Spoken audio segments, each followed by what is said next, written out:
I'm finally back in my office, and after what, 4 or 5 days away, I finally get to do my thing again and record. But it's been an incredibly awesome weekend being at the 3D meetup in Sweden. I do highly recommend, if you ever get the chance, go attend a 3D printing meetup. It is incredibly awesome. Now this is nothing compared to Murph because it's much smaller than Murph, but it's still very exciting. It's being there with people that share the same passion as you, and all you get to do is just talk about 3D printing. So I wanted to give you guys a few highlights of what I experienced there, who I met. There was of course Tom from Tom's 3DP, there was Daniel Noré, Anton Masson from 3D Print Tech Design, there was Kat as well, whom I've wanted to meet for so long. There was Dave Gaylord from Matter Hackers, there was Simon from RC Life On. It was an incredibly awesome weekend, and I also got to meet quite a few of the suppliers that I've worked with in the past, which I never got to meet face to face.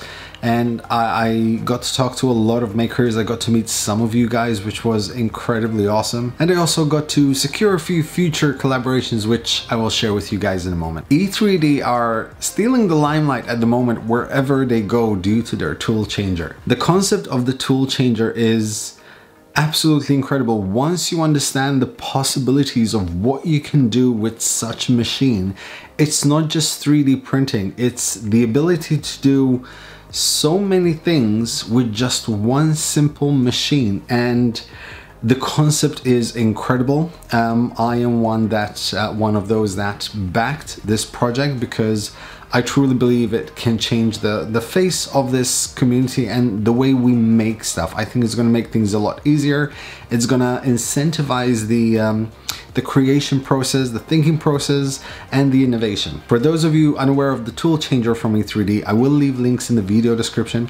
It's quite a complicated thing to explain, but E3D are setting up this kind of kit where it's not a machine. You're not getting the machine, you're just getting some mechanical parts to create the machine. You still have to buy the electronics yourself, the hot ends, the boards. It's you're not gonna back a 3D printer, you're backing a concept. You buy the bare bones stuff, and what happens after that is entirely up to you.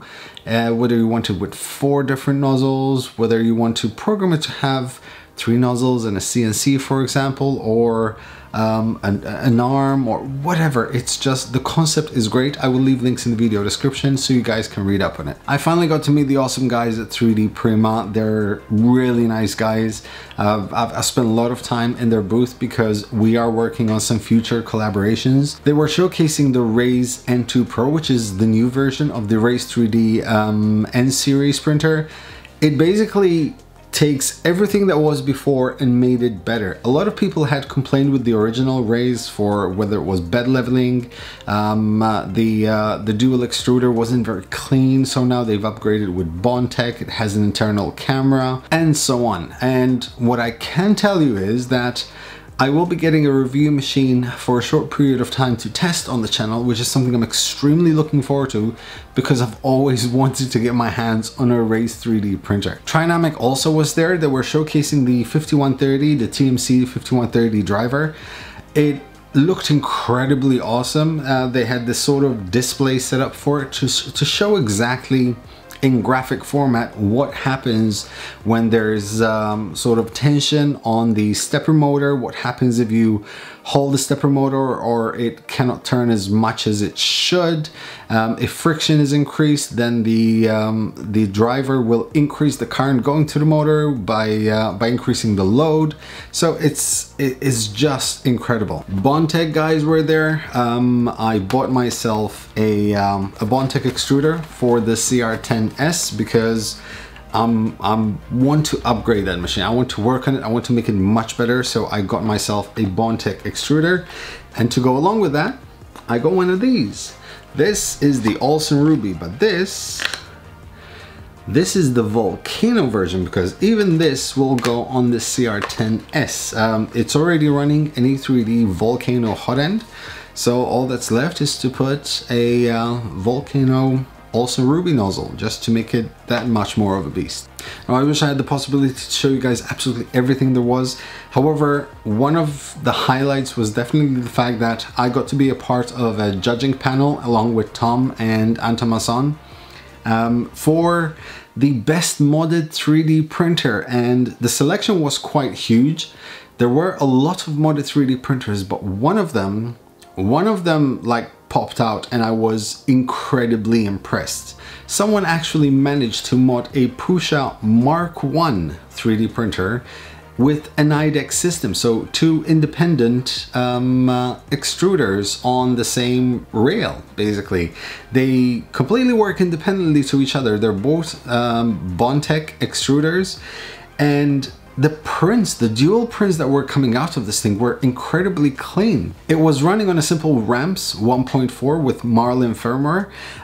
The guy that owned it did say that there's still a lot of tweaks for him to do, and he has to modify the code before actually doing a dual color print. But the way it works is that you have sort of like servos in each extruder which grip onto the belt.